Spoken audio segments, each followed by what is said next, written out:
बिस्मिल्लाहिर्रहमानिर्रहीम। स्टूडेंट्स, कल वाले लेसन में हम लोगों ने ट्रांसफार्मर के बारे में शुरू किया। ट्रांसफार्मर क्या होता है उसकी डेफिनेशन देखी, उसका वर्किंग प्रिंसिपल देखा, फिर उसकी कंस्ट्रक्शन को भी स्टडी किया और उससे रिलेटेड जो इम्पोर्टेंट इक्वेशंस थी उनको भी स्टडी किया और उन इक्वेशंस के बाद टाइप्स ऑफ ट्रांसफार्मर भी और उनके यूजेस को भी स्टडी किया। अब जो आज के लेक्चर में हमने स्टडी करना है उसमें फर्स्ट टर्म है efficiency of a transformer. Transformer की एफिशिएंसी को कैसे कैलकुलेट करते हैं। स्टूडेंट्स, ये जो टर्म एफिशिएंसी है ये फ्रीक्वेंटली फिजिक्स में यूज होती है। एफिशिएंसी क्या होती है कि किसी भी मशीन को, किसी भी डिवाइस को, किसी भी गैजेट को जो आप इनपुट देते हो वो उन इनपुट लेने के बाद उससे कितनी आउटपुट मिलती है ये उसकी एफिशिएंसी कहलाती है। अगर आप इनपुट एनर्जी की शक्ल में दोगे तो आउटपुट भी एनर्जी की शक्ल में मिलेगी। अगर इनपुट आप फोर्स की शक्ल में दे रहे हो तो आउटपुट भी फोर्स की शक्ल में मिलेगी। अगर इनपुट आप पावर की शक्ल में दे रहे हो तो यहां पर आउटपुट भी पावर की शक्ल में मिलेगी। तो इस वजह से एफिशिएंसी का कोई यूनिट नहीं होता, ये बात भी आपने याद रखनी है। नॉर्मली जब भी हम एफिशिएंसी को डिस्कस करते हैं स्टूडेंट्स, तो एफिशिएंसी को हम डिस्कस करते हैं परसेंटेज एफिशिएंसी। तो एफिशिएंसी को परसेंटेज एफिशिएंसी बनाने के लिए फिर हम 100 से मल्टीप्लाई भी कर देते हैं। आपके पास जो भी ट्रांसफार्मर हो उसको आपने इनपुट पावर कितनी दी, उससे आउटपुट पावर कितनी मिली, तो उस इन दोनों चीजों को जब आप डिवाइड करेंगे और 100 से मल्टीप्लाई करेंगे तो उस ट्रांसफार्मर की आपके पास एफिशिएंसी आ जाएगी। स्टूडेंट्स, लास्ट लेक्चर में हमने एक इक्वेशन लिखी थी, input power is equal to output power. इसका मतलब है उस इक्वेशन में हमने कहा था कि हम जितनी इनपुट देंगे उतनी हमें क्या मिलेगी, आउटपुट मिलेगी। तो इसका मतलब है आपकी एफिशिएंसी 100% बन रही थी। But that is only for an ideal transformer. Practically ऐसा नहीं हो सकता, ऐसा नहीं होता कि आप जो जितनी इनपुट दे रहे हैं आपको आउटपुट भी उतनी ही मिले, ऐसा नहीं होता।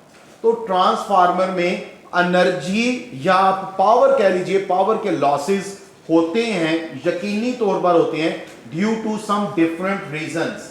उन डिफरेंट रीजंस में से I will discuss 2 reasons according to your syllabus. One is known as eddy current and second one is known as hysteresis. Students, ये जो सेकंड टर्म हिस्टेरेसिस है ये आप सेकंड ईयर के चैप्टर 17 में डिटेल में जाके इसके बारे में स्टडी करोगे, लेकिन आज थोड़ा सा ब्रीफ सा डिस्कशन इसकी भी होगी। लेकिन इससे पहले हम एडी करंट के बारे में बात करेंगे। एडी करंट क्या होता है जरा गौर से समझ लीजिएगा। स्टूडेंट्स, कल भी मैंने ये डायग्राम बनाई थी कि आपके पास ये ट्रांसफार्मर है, ये आयरन कोर है, ये आपके पास प्राइमरी कॉइल है, ये आपके पास सेकेंडरी कॉइल है। इस प्राइमरी कॉइल के क्रॉस आप इनपुट देते हो, इस कॉइल से आप आउटपुट लेते हो। एक बात बड़े अच्छे तरीके से याद रखिएगा, ये एमसीक्यूज भी आ जाता है कि ये दोनों coil, both these coils are not electrically mechanically linked. ये इलेक्ट्रिकली मैकेनिकली आपस में लिंक्ड नहीं होते। These two coils are magnetically linked with one and other. ये बात आपने याद रखनी है। अब फिनोमिना क्या होता है, कल डिस्कस किया कि इस कॉइल में से आप करंट गुजारते हो, करंट गुजारने की वजह से इसमें मैग्नेटिक फील्ड जनरेट होती है। ये मैग्नेटिक फील्ड इस आयरन कोर से होते हुए सेकेंडरी कॉइल में आती है, वहां पर इंड्यूस्ड ईएमएफ पैदा हो जाता है। स्टूडेंट्स, अब जरा गौर कीजिए, मेरे पास ये जो आयरन कोर है इसके अंदर मैग्नेटिक फील्ड लाइंस ट्रेवल कर रही हैं, जिसको मैंने ग्रीन मार्कर से रिप्रेजेंट कर दिया। बात को समझने के लिए कि ये एडी करंट होती क्या है, मैं ऐसा करता हूं, मैं इस कोर को इधर दरमियान से कट कर देता हूं। यहां से मैं इसको कट लगा देता हूं, इतने से हिस्से को। तो जब मैं इसको दरमियान से कट कर देता हूं तो मेरे पास ऑलमोस्ट ये पोर्शन सामने आ जाता है। अब ये जो मैंने हिस्सा कट किया है, अगर मैं इसको देखूं तो ये मैग्नेटिक फील्ड लाइंस ऐसे ट्रेवल कर रही है इस डायरेक्शन, स्ट्रेट लाइन। और ये जो पोर्शन है दिस वन, अगर इसका मैं, ये साइड व्यू है, अगर मैं इसका फ्रंट व्यू देखूं तो मुझे इस तरह का नजर आएगा। अब देखिए इस फ्रंट व्यू में मैग्नेटिक फील्ड लाइंस ऐसे ट्रेवल कर रही थी इस डायरेक्शन में, इस डायरेक्शन में, इस तरह। तो अगर मैं ऐसे सामने से देखूंगा तो इसका मतलब है magnetic field lines outward direction में है, मैग्नेटिक फील्ड लाइंस बाहर निकल रही हैं। तो लिहाजा मैंने उन मैग्नेटिक फील्ड लाइंस को किससे रिप्रेजेंट कर दिया? डॉट से रिप्रेजेंट कर दिया। तो ये मैंने डॉट शो कर दिया। अब ये मैग्नेटिक फील्ड लाइंस मुसलसल चेंज हो रही हैं। इन मैग्नेटिक फील्ड लाइंस की वजह से, इन मैग्नेटिक फील्ड के चेंज होने की वजह से इस मैग्नेटिक फील्ड के अराउंड करंट जनरेट हो जाता है, सर्कुलर शेप। जिस तरह अगर आपके पास स्ट्रेट वायर है तो स्ट्रेट वायर में करंट स्ट्रेट होगी तो उसके around magnetic field circular shape की हो जाती है। यहां पर मैग्नेटिक फील्ड लाइन स्ट्रेट हैं। उन मैग्नेटिक फील्ड लाइन जो कि स्ट्रेट लाइंस हैं उनकी वैल्यू में मुसलसल क्या आ रहा है? चेंज आ रहा है। सर चेंज क्यों आ रहा है? क्योंकि पीछे कौन सा करंट यूज किया है? Alternating current, AC current use किया है। तो जब मैग्नेटिक फील्ड में मुसलसल चेंज आएगा तो मैग्नेटिक फ्लक्स में भी क्या आएगा? चेंज आएगा। जब मैग्नेटिक फ्लक्स में चेंज आएगा तो इंड्यूस्ड ईएमएफ पैदा होगा। वो इंड्यूस्ड ईएमएफ इंड्यूस्ड करंट पैदा करेगी। This is your induced current I, जो कि मैग्नेटिक फील्ड के मुसलसल चेंज होने की वजह से जनरेट हो रही है। और ये जो इंड्यूस्ड करंट है ये सर्कुलर शेप की होगी। आपके पास मैग्नेटिक फील्ड आउटवर्ड है, थंब इस तरह, थंब आउटवर्ड, फिंगर्स इस डायरेक्शन में, तो करंट जो है ये एंटी क्लॉकवाइज बनेगी, सर्कुलर शेप की बनेगी। Students, this induced current, this is your induced current, जो कि इस कोर में जनरेट हो रही है। इस इंड्यूस्ड करंट को हम क्या बोलेंगे? एडी करंट बोलेंगे। मैं ये फिनोमेना रिपीट कर रहा हूं, एक दफा बात को समझ लीजिए। मैग्नेटिक फील्ड लाइंस आ रही हैं। इन मैग्नेटिक फील्ड लाइंस की वैल्यू जिसको आप बी से आप रिप्रेजेंट करते हैं वो फिक्स नहीं है। क्यों फिक्स नहीं है? क्योंकि वो जिस करंट की वजह से पैदा हो रही हैं उसकी वैल्यू में भी क्या आ रहा है? चेंज आ रहा है। तो इसका मतलब है यहां पर मैग्नेटिक फील्ड लाइंस जो कि इस तरह आ रही हैं इनकी वैल्यू में भी मुसलसल चेंज आ रहा है। और ये जिस भी सरफेस के जिस हिस्से से भी गुजरेंगी उसका कोई ना कोई एरिया तो होगा। तो इसका मतलब है यहां पर मैग्नेटिक फ्लक्स में मुसलसल क्या आ रहा है? चेंज आ रहा है। अब ये जो मैग्नेटिक फ्लक्स में चेंज आ रहा है विद रिस्पेक्ट टू टाइम, ये इसी कोर के अंदर ईएमएफ को इंड्यूस करेगा। ये इंड्यूस्ड ईएमएफ जो है ये फिर बाद में अपना करंट जनरेट करेगी, जिसको मैं क्या बोलूंगा? Induced current. इसी आयरन कोर के अंदर चूंकि magnetic field lines straight shape में है तो जो करंट होगा वो किस शेप में होगा? सर्कुलर शेप में। और राइट हैंड रूल के मुताबिक मैग्नेटिक फील्ड लाइंस आउटवर्ड हैं तो ये जो करंट सर्कुलर शेप का है ये एंटी क्लॉकवाइज होगा। Student, this induced current is known as eddy current. अच्छा सर, इसकी वजह से लॉस कैसे हो गया वो भी आपसे शेयर करता हूं। आपने इससे पहले करंट का एक इफेक्ट पढ़ा जिसको हम हीटिंग इफेक्ट ऑफ करंट कहते हैं। H is equal to I square R T. Student, ये आयरन कोर है, you know very well, iron की अपनी रेजिस्टेंस है, उसमें से करंट गुजर रहा है। करंट ये इंड्यूस करंट आई स्केयर, उसकी रेजिस्टेंस भी है, टाइम फैक्टर भी इन्वॉल्व है। तो इसका मतलब है उस कोर के अंदर, आयरन कोर में क्या जनरेट हो जाएगी? हीट जनरेट हो जाएगी। स्टूडेंट, जब हीट जनरेट होगी तो ये core Aahista Aahista heat up होना शुरू हो जाता है। जब ये हीट अप होना शुरू हो जाता है तो ये मैग्नेटिक फील्ड लाइंस की स्ट्रेंथ को वीक कर देता है। मैग्नेटिक फील्ड लाइंस की स्ट्रेंथ को क्या कर देता है? जब ये वैल्यू वीक होगी, ये वीक होगी तो चेंज इन मैग्नेटिक फ्लक्स भी पहले की निस्बत क्या होगा? कम होगा। जब वो कम होगा तो फिर म्यूचुअल इंडक्शन का फिनोमिना भी प्रॉपर वे में परफॉर्म नहीं होगा। इस वजह से हम कहते हैं कि यहां पर एनर्जी या पावर का क्या हो रहा है? लॉस हो रहा है। कि जिस स्ट्रेंथ से इधर से मैग्नेटिक फील्ड लाइंस निकली, इधर से बात को समझाने के लिए, लेट से 100 मैग्नेटिक फील्ड लाइंस निकली, लेकिन जैसे ही वो ट्रेवल करेंगी उसके अंदर इंड्यूस्ड ईएमएफ पैदा होगी, इंड्यूस्ड ईएमएफ की वजह से इंड्यूस्ड करंट पैदा होगा। ये इंड्यूस्ड करंट जो है इस कोर को हीट अप कर देगा, उस हीट अप करने की वजह से जो मैग्नेटिक फील्ड की स्ट्रेंथ है वो क्या हो जाएगी, वीक हो जाएगी। अगर इधर से 100 लाइंस जनरेट हो रही हैं तो वो आउटपुट कॉइल तक 100 लाइंस नहीं पहुंचेंगी, तो हम कहते हैं यहां पर पावर का क्या हो गया है, loss. That is one reason which is known as eddy current. इसको रिमूव कैसे करें? 100% रिमूव तो नहीं कर सकते, मिनिमाइज कर सकते हैं जी, कर सकते हैं।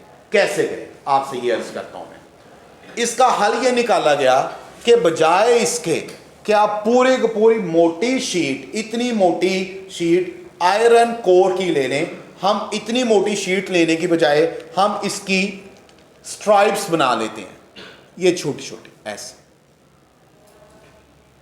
इस तरीके से।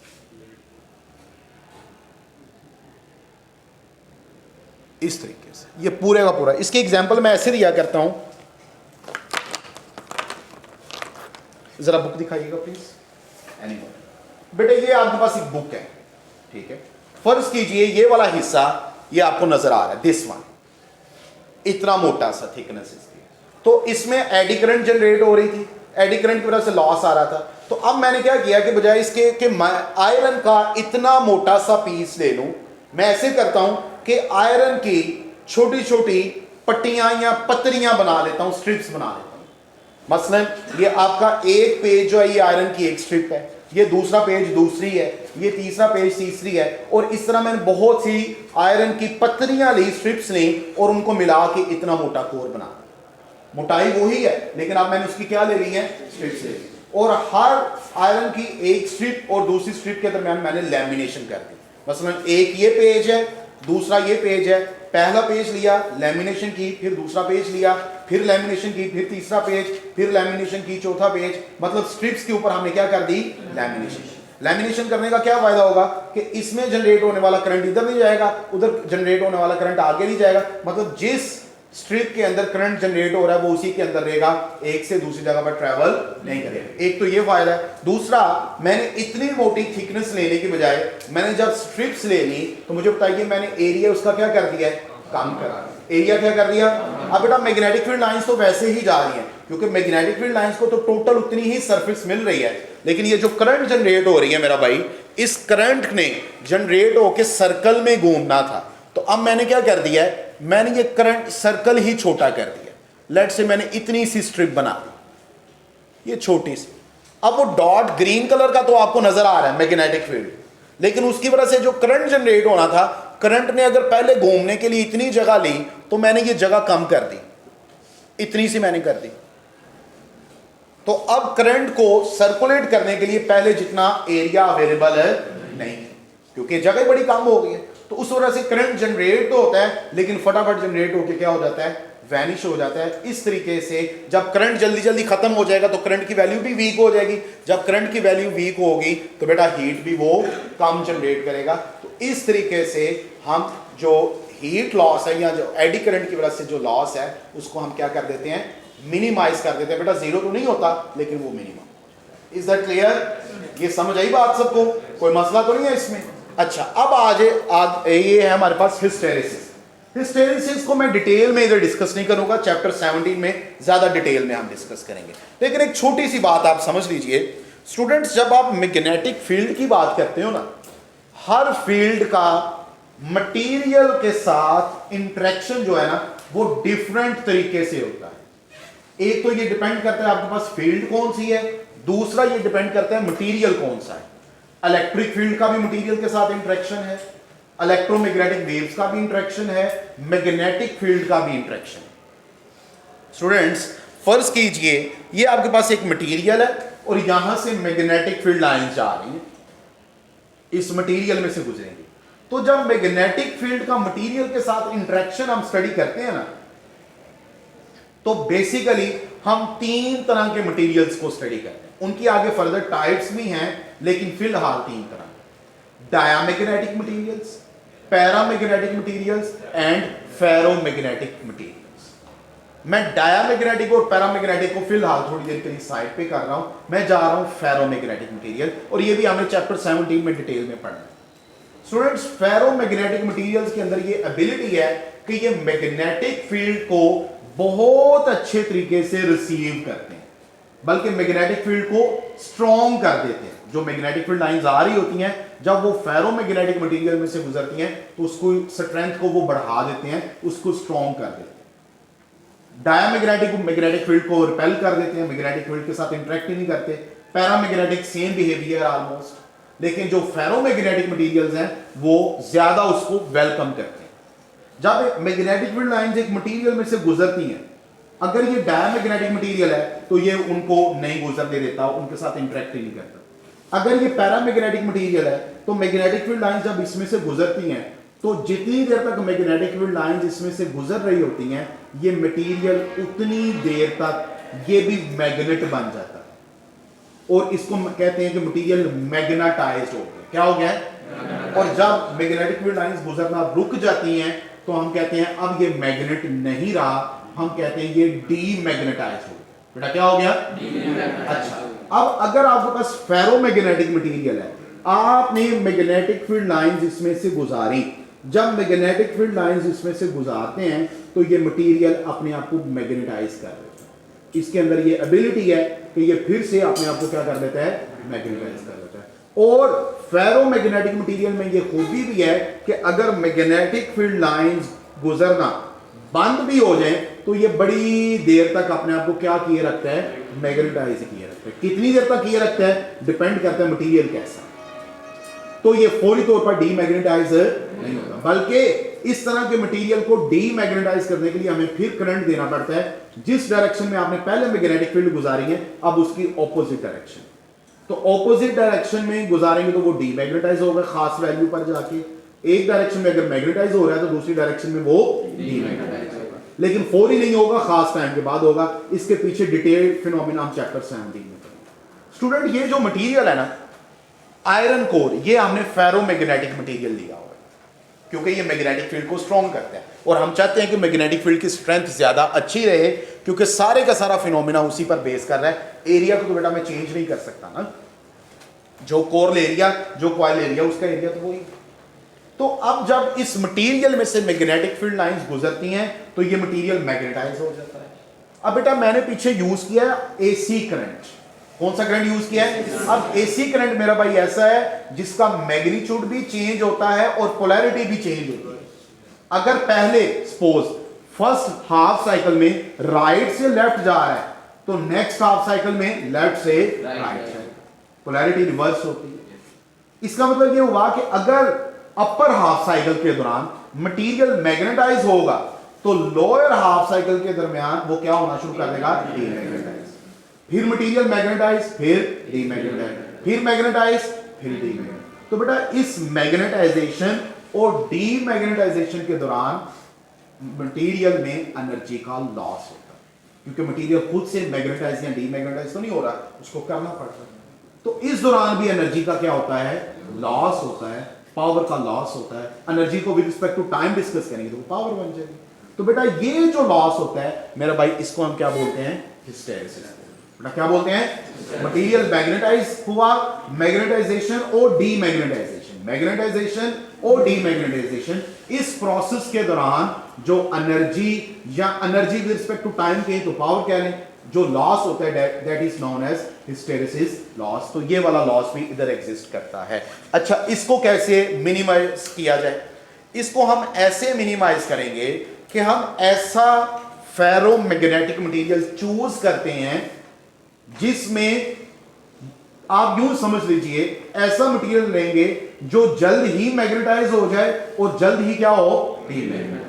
अगर वो डीमैग्नेटाइज होने में टाइम लगेगा ज्यादा तो इसका मतलब हमें ज्यादा एनर्जी लगाना पड़ेगा। अगर वो ज्यादा मैग्नेटाइज होने में भी जल्दी ज्यादा टाइम लगेगा तो इसका मतलब हमें एनर्जी ज्यादा लगाना पड़ेगा। तो हम इस तरह का मटेरियल चूज करते हैं बेटा जिसमें जो जल्दी मैग्नेटाइज हो जाए और जल्दी क्या हो जाए?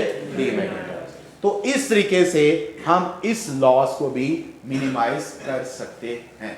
तो बेटा these are the two losses, one is known as eddy current and second one is known as hysteresis. Hysteresis को मैंने जानबूझ के ज़्यादा डिटेल में डिस्कस नहीं किया क्योंकि चैप्टर 17 आगे आना है, पूरे का पूरा आर्टिकल जो है वो हिस्टेरेसिस के ऊपर है। इंशाल्लाह वहाँ पर डायग्राम बना के इसका लूप बना के डिटेल में इसको डिस्कस करेंगे। थैंक यू सो मच जी, अल्लाह हाफ़िज़।